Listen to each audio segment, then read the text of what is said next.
군산 노인종합사회복지관 관장님을 하셨고, 현재는 군산 인빛교당 주임 교우님이시고 노인생활시설 보훈의 집 원장님이십니다. 다 함께 합동하시고 목사님께 큰절을 드리도록 하겠습니다. 인사. 반갑습니다.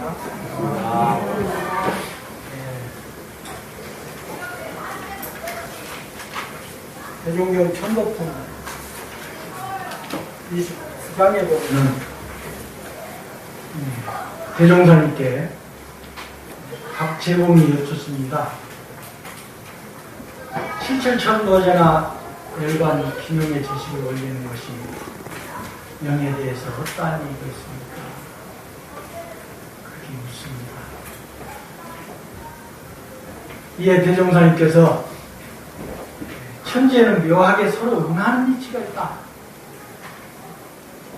묘하게 응하는 이치가 있다. 그래서 사람이 땅에 곡식을 심고 비를 주면은 땅도 무정한 것이고 곡식도 무정한 것이지만은 또한 비료 또한 무정한 것이지만은 그 곡출에 효과가 차를 내는 것과 같이 무정한 곡식도 그러한데 하느냐 체련한 사람이 어찌 그 찬성에 감흥이 없겠는가. 그래서 모든 사람들이 돌아간 영을 위해서 일심으로 신고도 올리고 독경도 하고 축원도 하고 또한 선지식을 설법을 하면은 기운과 기운이 서로 응해서 바로 천도를 받을 수도 있고 또 설사 악도에 떨어졌다 할지라도 차차 진급이 되는 수도 있으며 또 전생에 많은 빚을 지고 갔을지라도 성공금을 영가의 이름으로 이렇게 복을 지어주면은 그 빚을 벗어버리기도 한다. 그래서 이것을 대종사님께서는 전기와 전기가 서로 통하는 이치와 같다. 전기와 전기가 서로 통하는 이치와 같다. 저희들이 이렇게 돌아가신 박임덕 영가를 위해서 아마 돌아가시고 난 뒤부터 지금까지 불사를 좀 올려드렸을 것입니다. 축원불사도 해드리고 또 독경불사도 해드리고 또 법문불사도 해드리고 그런 불사를 통해서 영가에게 나름대로 그 앞길을 밝히는 등불이 되지 않나 생각합니다. 결국 저희들이 이렇게 돌아가신 영을 위해서 천도제를 지내는 것은 악도에 떨어지지 않고 선도에 다시 나도록 하기 위해서이고 전생의 많은 빚을 벗어버리고 무영한 복록을 쌓기 위한 것이다. 천도제를 지내는 이유는 두 가지밖에 없다. 악도에 떨어지지 않고 선도에 다시 나도록 하는 것이다. 두 번째는 그 영가의 명복을 빌어주는 것이다. 빚을 버리고 더욱더 무영한 복이 쌓이도록 하는 것이다. 오늘 제가 종제를 맞이해서 박임덕 영가의 완전한 선도 수행을 축원하기 위해서 군산에서 새벽까지 달려왔습니다. 이렇게 새벽에 달려오는 것은 박임덕 영가의 아들인 최호성 제주에 인연이 있어서 우리 최호성 속명은 경호입니다. 그래서 제가 대학생 양한테 지도교육 할 때는 경호야 지금도 경호야 그러는데 여기 와서 호성이라고 하니까 색다르네요. 우리 최호성 제주는 원광대학교 원불교 동아리인 원심의 회장을 했고 그러면서 원불교 대학생 교화를 열심히 했다. 그런 아주 믿음이 있는 그런 교도입니다. 그래서 그때 맺어진 인연으로 제가 발인식 때 문상을 못했어요. 문상을 좀 하려고 했는데 그때 일이 있어서 못해서 제가 오늘 이렇게 함께 했습니다. 방문이 인덕 영가께서 돌아가셨다는 소식을 바로 접하고 제가 완전한 해탈 천도를 염원하고 축원하고 더불어서 꼭 선도에 수생하기를 기원하는 의미에서 하루도 빠지지 않고 설명 기도와 더불어 선도법을 올려드렸습니다. 그리고 제가 중간에 꼭 한 번은 제를 좀 참석을 해야 되겠다 했는데 우리 수타원님께서 중간에 오지 말고 종제 때 와라. 그래서 제가 말을 잘 들어요. 그래서 종제 때 이렇게 오게 됐습니다. 종제를 맞이해서 박인덕 영가의 아들 최호성 교도에게 전화를 해서 제가 며칠 전에 숙제를 했습니다. 무슨 숙제를 했냐? 돌아가신 어머니는 나에게 어떤 분이었냐? 그거 한 번 좀 생각해서 정리를 좀 해봐. 돌아가신 박인덕 영가는 우리 최호성 아들에게 어떤 분이었냐? 그 하나하고 또 하나는 어머니 하면은 떠오르는 거 세 가지를 한번 좀 정리를 해봐라. 어머니 하면은 떠오르는 거 세 가지를 좀 정리해봐라. 그렇게 숙제를 냈습니다. 그랬더니 보내왔어요. 아들이 아주 효자예요. 그리고 또 이제 학교 다닐 때도 말을 잘 들었거든요. 보내왔는데 어머니는 나한테 어떤 분이었느냐? 박인덕 어머니는 최호성 교도에게 어떤 분이었느냐? 그걸 이제 이렇게 적어왔는데 뭐라고 적어왔냐면은 어머니는 나에게 어떤 분일까? 너무 큰 은혜를 입어서일까? 48년간 나에게 보내신 희생이 너무 커서인지, 너무 많은 일들이 있어서인지 어머니는 나에게 어떤 분일까? 자꾸 물어보기만 한다. 이 질문에 대한 대답이 이렇게 어려운 것인 줄은 몰랐다. 이렇게 내가 엄마에게 무관심했었나? 버팀목? 내가 어렵고 힘들 때 나도 엄마와 같이 아이들을 보며 힘도 내고 기쁨도 찾고 힘내서 다시 시작했었다는 착각으로 살았던 것 같다. 나의 잠재의식 속에는 엄마, 아버지의 사랑과 보고 있었던 것이 아닐까 하는 생각을 해본다. 앞으로 남은 나의 삶에 엄마와 아버지의 삶에 부끄럽지 않도록 그 사랑과 희생을 가슴에 안고 살아가고 싶은 생각이 듭니다. 이렇게 정리해요. 그래서 어머니는 나에게 버팀목이었다. 버팀목이 뭡니까? 어렵고 힘들 때 버텨주는 분이잖아요. 어디 언덕이 미끄러질 때 미끄러지지 못하게 버텨주는 나무가 버티는 거잖아요. 그래서 생활을 살면서 어렵고 힘든 그런 과정 속에서도 어머니만 생각하면은 힘이 난다는 말이에요. 어머니에게 나아가 용기를 주고 또한 어머니가 나에게 사랑을 베풀고 그래서 어머니만 생각하면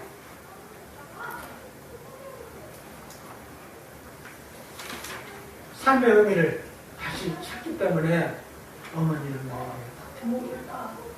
그렇게 이야기를 하는 거예요. 그리고 또 이제 어머니는 하면은 떠오르는 것이 세 가지가 무엇이냐 이렇게 숙제를 했는데 거기에 대해서 다음과 같이 이야기를 했습니다. 어머니는 아들밖에 모르는 바보였습니다. 아들밖에 모르는 바보. 이대 독자인 아버지를 만나 대를 이해야 한다는 관념 속에서 두 딸을 먼저 얻고 나서 얻은 아들. 그 아들에 대한 헌신적인 바보 같은 사랑. 그 사랑의 만분의 일도 부모님의 사랑을 생각지도 실행하지도 못한 이기적인 아들. 고맙다, 감사하다, 표현 하나 없고 아침에 인사 한번 하고 저녁에 인사 한번 하는 것으로 나에 대한 모든 것을 좋아해 주던 바보 울 엄마였다. 아들밖에 모르는 그런 바보였다. 그리고 두 번째로 어머니는 어떤 어머니였느냐?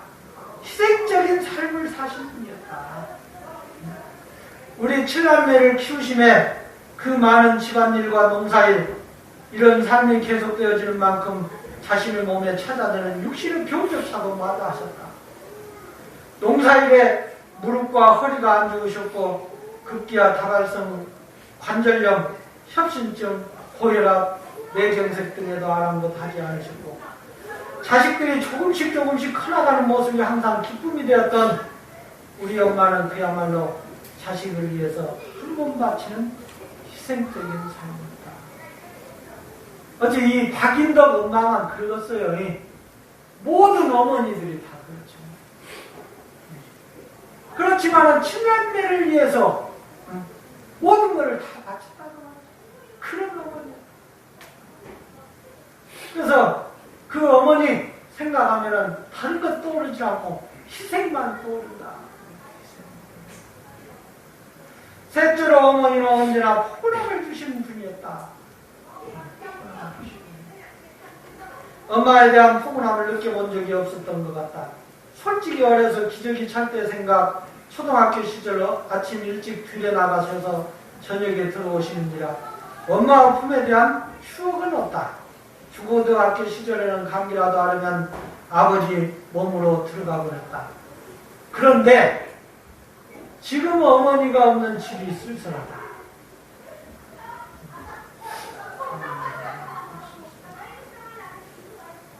어머니가 살아계실 때는 몰랐다. 쓸쓸한 집이 있다는 것을 말했다. 경화냐? 이 한마디가 그렇게 따뜻하고 포근하고 편안한 말이라는 것을 이해해야 한다. 그 집에 들어가면 이제 어머니가 계셔야 되는데 어머니가 안 계신다. 어머니가 안 계시니까 포근함을 못 느낀다. 그래서 어머니가 계셨을 때는 포근한지 안 포근한지 몰랐는데 안 계시니까 그때 다 느낀다. 그것이 우리 중생이요. 그 우리 자식들이고.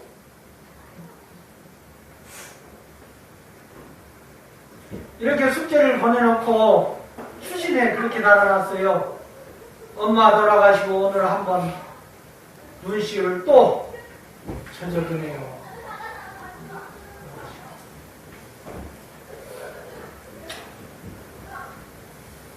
주자 10회에 보면은 불효 부모 사후회라고 하는 거예요. 불효 부모 사후회. 부모에게 효도하지 않으면 돌아가신 뒤에 뉘우친다. 부모에게 효도하지 않으면 돌아가신 뒤에 뉘우친다. 좀 더 살아계실 때 잘해드릴 거 아니에요.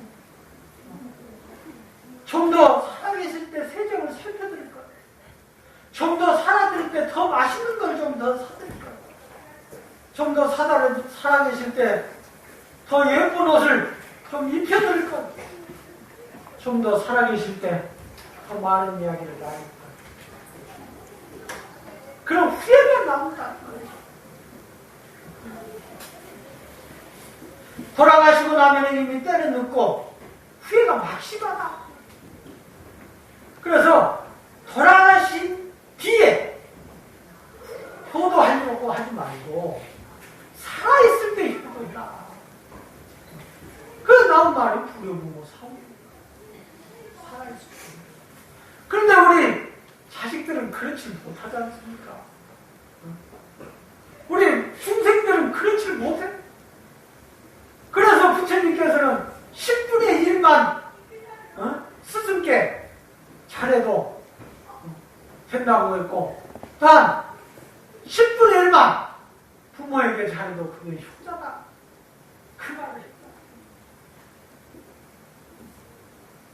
대종사님께서 정전 보훈 조목에서 그랬습니다. 부모에게 보훈을 하려고 하면은 첫째는 공부여도 상학과 저와 인생여도 사유를 빠짐없이 밟아라. 그리고 우리 교리 공부를 빠짐없이 해라. 빠짐없이 하면은 효자가 될 수밖에 없다. 빠짐없이 하다 보면 부모님께 마음을 편하게 해드릴 수밖에 없어. 빠짐없이 하다 보면 부모님께 기쁨을 줄 수밖에 없는 것이다. 그렇지 않으니까 이제 불효자가 되는 것이고, 그렇지 않으니까 배은자가 되는 것이다. 그래서 무엇보다도 부모에게 효자하려고 하면, 부모에게 포옹하려고 하면 뭘 해야 되느냐? 공부여도 삼학벌자, 인생여도 삼사유를 유리없이 빠짐없이 밟아라. 그게 첫 번째 그것이에요. 그리고 두 번째로 포옹하기 위해서는 어떻게 했느냐? 부모가 무자리 갈 때는 힘이 치는 대로 심지어 안락과 이체 공양을 해드려라. 힘이 없어. 심지어 안락과 이체 공양을 해드려라. 근데 그것이 쉽습니까? 저도 자식인데 참 어렵더라고요. 저희 어머니가 수원 시립요양원에 계세요, 지금. 그래서 제가 이 정제 마치고 한번 가보려고 하는데 참 그 찾아뵙기가 어려워. 찾아뵙기가 어려워. 요즘이 현대사회라 다들 먹고 사는다고 바쁘고, 더군다나 저는 이제 공사가 많으니까 또 어렵고, 하여튼 병명이 많고 이유가 많아. 요즘 사람 병명이 많고. 그래 찾아보기에 너무 하는. 그래 전화라도 찾아드려야 하는데 그것도 쉽지가 않아. 그래도 해야 된다. 힘 미치는 대로, 힘 미치는 대로 심지어 안락과 육체 공양을 해드려라. 육체 공양 요즘에 하기가 어렵지 않습니까? 왜냐면 벌지 않으면 살아갈 수가 없어요. 둘이 맞벌이 하지 않으면 살 수가 없어. 그래서 국가에서 협의를 해야 된다 해서 국가에서 요양원을 만들어서 지금 하고 있지 않습니까? 대신 국가에서. 그래도 세 번 말고 한 번 더 찾아보고, 못 가면 전화라도 찾아. 그렇게 해서 안부를 여쭈는 것이.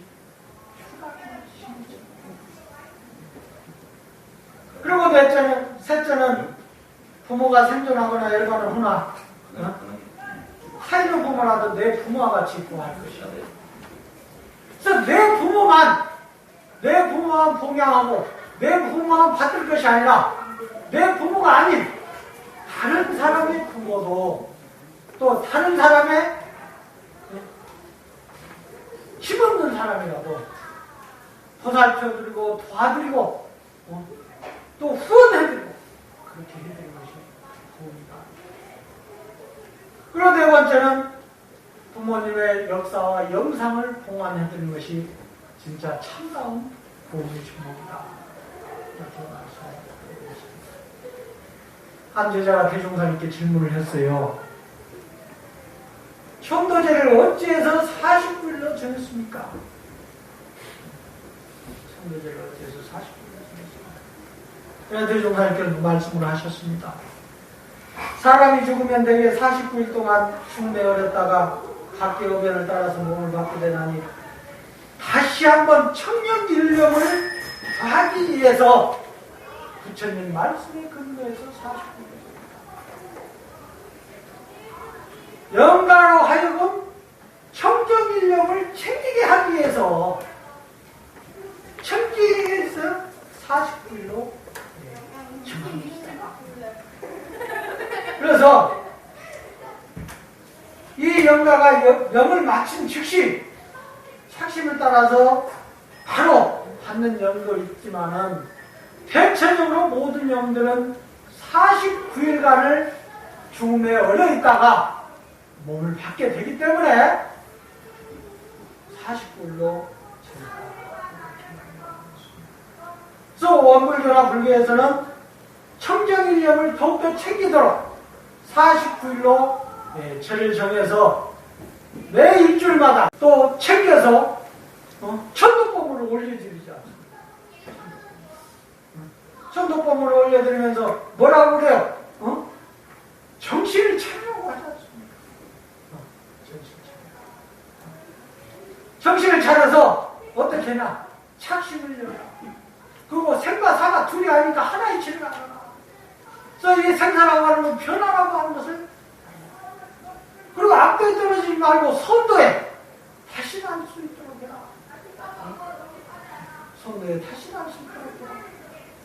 그래서 선도에 날 수 있도록 그렇게 천도법문을 매 제때마다 말씀을 하시는 것이다. 그래서 오늘 종제는 영가가 죽음을 옮기는 아주 중요한 길이다. 그래서 새 몸을 받는다. 그래서 오늘 새 몸을 받는 날을 대산종사님께서는 거래편 35장에서 무슨 날이라고 그러냐면은 기쁘고 경사스러운 날이다. 그 이야기를 했어요. 오늘 슬픈 날이 아니다. 슬픈 날이 아니고 기쁘고 경사스러운 날이다. 경산종사님 사모님이신 여청은 영가의 종제식에 대산종사님께서 가셨어요. 가셔서 뭐라고 하시냐면은 진리의 본래자리는 거래가 없어 이생 내생이 따로 없으나 진리의 나타난 입장에서 보면은 거래는 분명한 것이다.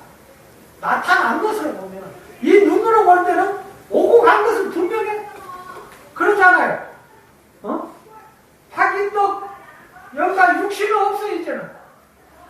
오고 간 것은 분명해.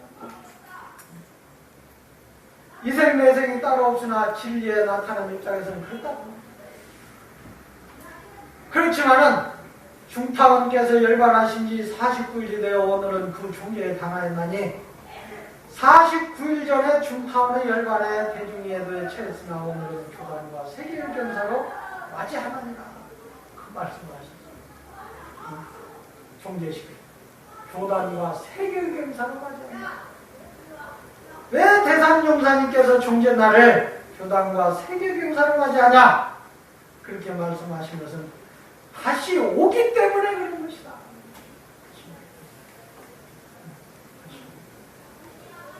사람이 죽으면은 온다고 하는 이치가 있지 않습니까? 또 오면은 죽는 이치가 있고, 그렇죠? 왜 출생이 있어요? 죽는 것이 있으니까 출생이 있고, 또 왜 죽음이 있어요? 낳는 것이 있으니까 그러잖아요. 낳고 죽음이 있는 것이다. 그것을 대종사님께서는 낳고 죽음이라고 하고 변화라고 했다고 하는 거죠. 그래서 왜 죽었기 때문에 새로운 오늘은 받는 날이다. 그런 날이기 때문에 생일을 우리가 어떻게? 생일을 축하를 하죠. 기뻐하고 박수치죠. 생일이라. 그런 경사스러운 날이다. 그런 경사스러운 날이 되도록 저희들이 해야 될 것 같아요. 그러면 어떻게 해야 되느냐? 이 박임덕 영가께서는 욕심과 착심을 떠난 맑고 초철한 청정인념을 더욱더 챙겨야 돼요. 욕심과 착심. 청정인념부터 챙겨야 돼요. 이 착심이라고 하는 것은 앞에 떨어지는 아주 요건이 된다고 했어요. 그래서 대산종사님께서는 욕심을 버리라고 했습니다. 사람이 명을 마친 후에 죽음에 머물러 있을 때부터 부모 태중 10개월간 참육기인데 명종할 때 한 생각 욕심으로 떠나게 되면 참육기 또한 무용한 가운데 그 욕심이 힘을 타게 되는 것이니 떠날 때 한 생각 청정일념으로 옳은 소원을 세우고 떠나는 것이 큰일이 된다. 그 말씀을 하셨습니다. 그래서 떠날 때 욕심을 버리고 떠나야 된다. 떠날 때 착심을 버려야 된다. 착심이 있으면은 이런 법문을 듣기도 어려워. 착심을 있으면은 왜냐? 바로 착심을 쫓아서 몸을 받아버리기 때문에 49개가 필요 없는 것이다. 그래서 옳은 소원을 세워서 바르게 떠나야 된다. 그래서 대종사님께서는 천도품 11장에서 사람의 영식이 육신을 떠날 때 처음에는 그 착심을 쫓아가게 된다. 그 말씀이죠. 그 착심을 쫓아가게 된다. 그래서 그 후에는 업을 따라가게 되어 하늘은 세상 길이 윤회하다니 윤회를 체유하는 방법은 오직 착심을 여의고 업을 초월하는 데 있다. 그 말씀이죠. 그래서 박인덕 영가께서는 오늘 이후부터 착심을 놔버려야 돼. 그래서 자녀들에 대한 사랑하는 그 마음조차도 놔버려야 바르게 갈 수가 있는 것이다. 그래야 병사스러운 말씀이 되는 것이다. 그런데 그 착심이 남아있으면 악도에 떨어질 수가 있고 또한 중생기에 떨어질 수가 있는 것이다. 그 착심을 놔버리라. 꼭 부탁을 하고 싶고, 둘째로 기쁘고 경상스러운 날이 되려고 하면 어떻게 해야 되느냐? 부처되고 중생 제도하겠다는 간절한 소원을 세워야 된다. 입대 원력이라고 했어요. 입대 원력이라고 했어요. 소원을 크게 세워라. 박재권이 대종사께 물었습니다. 무엇이 천도의 가장 중요한 요건이 되나? 무엇이 천도의 가장 중요한 요건이냐? 그러니까 대종사님께서 딱 한마디로 했어. 청정일념과 소원 일심이다. 청정일념과 소원 일심. 청정일념은 뭐예요? 청정일념은 착심이 없는 거예요. 착심이 없는 거예요. 청정일념. 그리고 소원일념은 뭡니까? 중생되고 부처되겠다. 응? 부처되고 중생 제도하겠다는 그 원력, 그것이 소원일념. 그래서 이러한 청정일념과 소원일념, 그것이 바로 천도의 아주 중요한. 그래서 그러면은 어떤 것이 소원이냐? 어떤 것이 소원이냐? 그렇게 물으니까 정산명사님께서 욕심을 떠나서 마음을 바라는 것이 소원이다. 그 말씀을 하셨어요. 욕심을 떠나서 마음을 바라는 것이 소원이다. 욕심을 떠나서 내가 오로지 부처님 세계에 다시 나고 또 오로지 이 이론대도 세상에 다시 태어나서 공부를 하겠다고 하는 그 일념만 갖는다고 하면 그것이 소원이다. 그 소원을 가져야 되는 것이다. 그래서 대산종사님께서 이 소원을 뭘로 이야기를 했느냐? 종자라고 이야기했어요. 종자. 씨앗으로 비유를 했다. 씨앗. 종자가 튼실하고 또 완실하고 또 종자가 정이 안 들어야 열매가 완실하고 튼실하고 먹기도 좋듯이 우리 중생들도 소원이 튼튼하고 소원이 강하고 또한 소원이 철저해야 나중에 불가를 튼실하게 맺을 수가 있다. 그 말씀을 하시다는 거예요. 그래서 소원의 종자를 지닌 분에게 우리는 접을 붙이자. 그 말씀을 대산종사님께서 말씀하십니다. 접을 붙이자. 그래서 박인덕 영가께서는 소원이 없으면은 접을 붙여서라도 그런 소원을 크게 세워야 된다.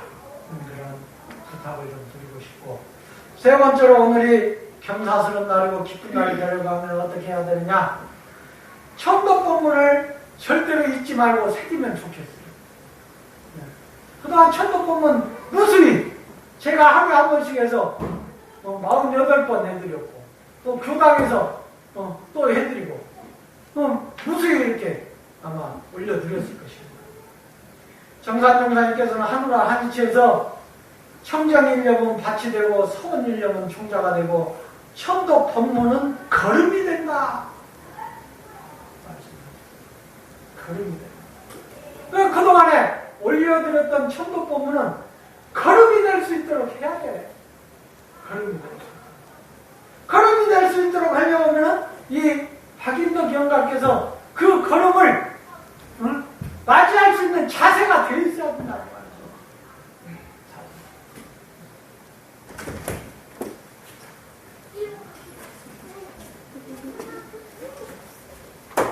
천도법문을 보면은 영가가 짓고 받는 이치와 영가의 욕심 나고 죽는 것도 하나의 변화에 따르는지 생산 아니라고 하는 이치, 또 평소 짓던 바에 따라서 애착이 많이 있는 대로 몸을 받게 된다는 이치, 착심을 놓아야 악도에 떨어지지 않고 선도에 들어서 성불제 중에 태엽을 성취한다고 하는 그러한 법문을 늘 새기고 챙기고 그렇게 해야 경사스러운 날이 될 것이다. 원불교 교정원장을 역임했던 효산 조정근 교무님이 있습니다. 이 효산 조정근 교무님께서 광주교당에서 교할 때 하루는 교도님 한 분이 기난 사연이 있다고 해서 찾아왔답니다. 그래서 효사님께서 들어보니까 그 사연이 뭐냐면은 마음을 마음대로 이렇게 부려 쓸 수 있는 힘을 얻어서 집에서나 교당에서나 보람된 삶을 살고 싶다. 그런 뜻에서 왔답니다. 그래서 결심한 바를 몇 가지 말씀드릴 테니 잘 지켜봐 주래요. 그래서 학교에 하기 위해서 앞으로 100일 동안 기도를 올리라고 효사님께서 이야기를 했답니다. 교도님께. 그래서 효사님께서 그 교도 결심을 하나하나 경청을 하면서 조목조목 정리를 하고 확인을 해드리는데 도움을 주었다고요. 그리고 며칠 후에 새벽 5시 30분에 100일 기도가 결제가 됐는데 기도가 상당 기간 순조롭게 진행이 됐다. 평소에는 건강이 좋지 않았던 분인데 20여일이 넘게 몸에 마장이 생기기 시작을 했대요. 그래도 쉬지를 않고 교당에 와서 기도를 했답니다. 그래서 이를 지켜보던 부분이 교수인데 직접 손수 운전을 해주면서 기도를 할 수 있도록 그렇게 했다고. 그런데 건강이 더욱 나빠지니까 주위에서 말리더래요. 기도하지 마라. 그래도 요지부동으로 지극한 정성을 하니까 나중에는 그 부분까지도 감동을 해서 기도를 했다고 합니다. 그래서 아마 부인이 쓰러지면은 옆에서 부축해야겠다는 그런 마음이 더 컸던 것 같아요. 기도가 한 100일 고개를 넘어섰을 때 그분 건강이 이제는 오히려 좋아지더랍니다. 그래서 바로 그 무렵에 따로 사시던 시어머니가 열반을 했대요. 근데 그 시어머니가 열반을 했는데 호산이었어. 그래서 그분이 효성스럽지만 기도기간 중에 당한 상이었기 때문에 오롯한 마음으로 시공과 연결 절차에 정성을 다했다. 그리고 매일 새벽에 천도와 기도의 지극한 정성을 덮개 사무치듯이 그렇게 올렸고 또 정성을 다했다고. 그렇게 산재를 올리는데 그 산재를 올리고 난 밤에 꿈을 꾸었다. 꿈을 꾸었는데 시어머니가 나타나서 뭐라고 하더래요. 그래서 가만히 들어보니까 시어머니가 뭐라고 하냐면 얘기야 고맙다. 너희들 정성으로 가는 좋은 곳으로 간다. 그런데 내가 배고프니 밥 좀 해주려무나 그러더래요. 좋은 곳으로 간다면서 배가 고프니까 밥 해주라고. 그래서 교도님이 시어머니의 목소리에 놀라서 잠이 깼답니다. 그래서 돌아가신 분에게 어떻게 밥을 지어드릴 수 있을까? 해답이 나오질 않더래요.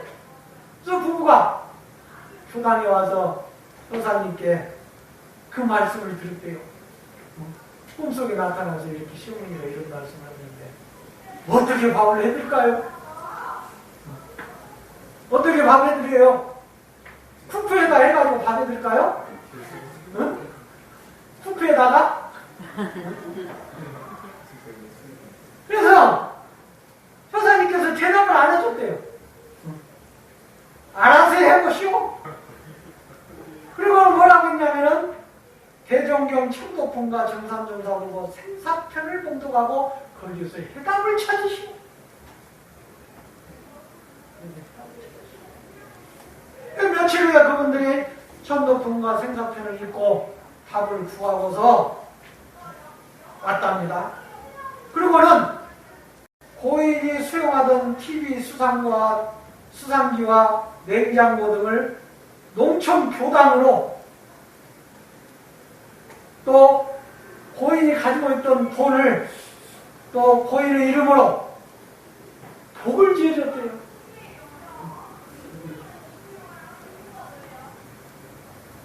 그리고 난 뒤에 육제가 끝난 밤에 또 나타났어요.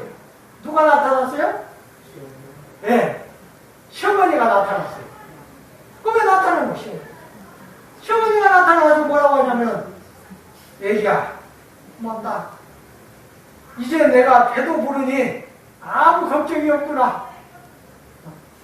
이제 내가 배도 부르니 아무 걱정이 없구나. 그런데 한 가지 알려줄 게 있다. 한 가지 알려줄 게 있다. 인목 장판지를 뜯고 보면 통장 하나 있을 것이다. 큰손자 수일이 큰 공부하러 간대. 그거 주려고 한 것이다. 그러더라고요. 큰손자 큰 공부하러 갈때 주려고 한 것이다. 그 말씀을 하셨다고 해서 교무님 한 분이 교도에 전화를 받고 그 집에 가서 실제 방에 그것이 있는가 없는가 장판을 뜯어봤답니다. 장판을 뜯어봤는데 뜯어보니까 통장이 있게요 없게요? 예? 있어요? 그걸 믿나요? 그걸 믿는가 봐요. 그걸 보니까 거기에 통장이 있더래요. 그래서 그 통장을 갖다가 그 어머니 영전에 바치고 이렇게 생사가 역력하게 우리를 공부시켜준 것 같다. 그러면 모든 교도들이 다시 공부를 열심히 해야 되겠다. 그렇게 마음이 더 챙겼답니다. 그래서 영가를 올려드리는 천도법은 헛되지를 않는 것이다. 그래서 헛되지 않도록 영가께서는 경사스러운 날이 되도록 그렇게 해야 될 것이고, 혹시 오늘 몸을 받았으면 더욱더 박수를 치고 더욱더 좋은 것을 낳을 수 있도록 더욱 천도법을 종결해서 끝내지 말고 계속해서 올려드리는 것이 자식들의 도리가 아닌가 이런 생각을 해봅니다. 마지막으로 기쁘고 겸사스러운 날이 되게 하기 위해서는 이 영가께서는 마음에 여유가 있어야 될 것 같아요. 마음에 여유가 있지 않고는 사고 나기가 쉽고 악도에 떨어지기가 쉬워요. 그렇죠?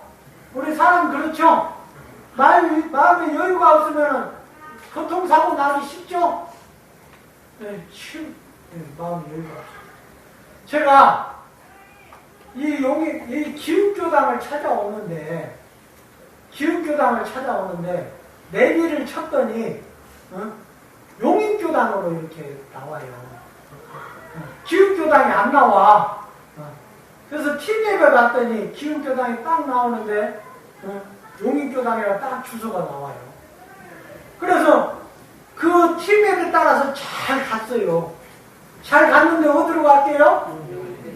용인교당으로 간 거예요. 용인교당.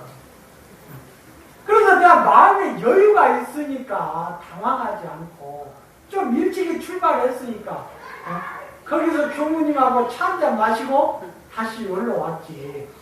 만약에 이 군산에서 출발했을 때 딱 당에서 출발했다고 하면 얼마나 당황했겠어요. 그러다 보면 이제 뭐가 안 보여.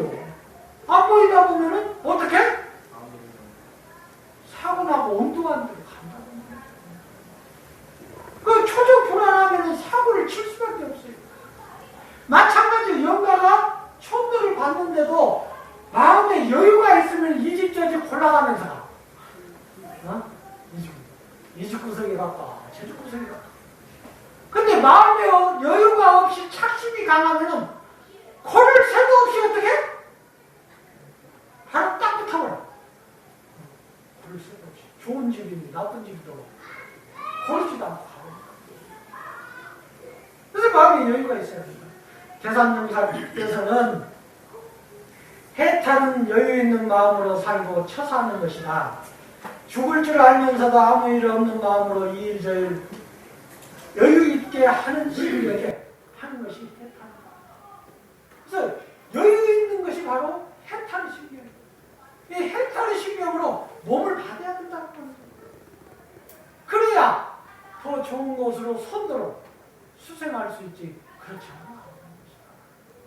그래서 박인덕 영가께서는 더욱더 여유를 갖고 더욱더 대종사님께서 해주신 법문 말씀을 새기고 또 새겨서 선도에 수생하고 좋은 곳에 나셔서 큰 부처가 되고 큰 성인이 될 수 있기를 바라면서 이상 마칩니다. 네, 감사합니다.